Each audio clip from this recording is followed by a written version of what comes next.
Hello, second grade friends. Welcome to day 5 of your opinion writing. I'm so excited. You have been writing about dolphins all week and whether you would want to be one. And today is when you get to finish it and make it beautiful and turn it in.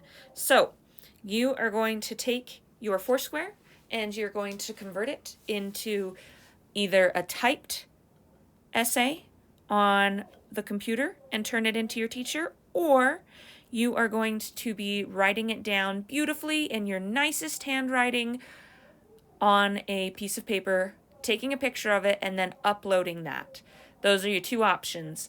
Make sure that you do your very best, include everything from the editing yesterday, so that you are turning in a polished and perfected piece of writing. You can see that with this final draft of our example, I fixed our 2 mistakes that we found earlier this week. And I want to make sure that you guys make sure that you're fixing all of the mistakes that you may have made so that you're turning in your very best work for your teacher to grade.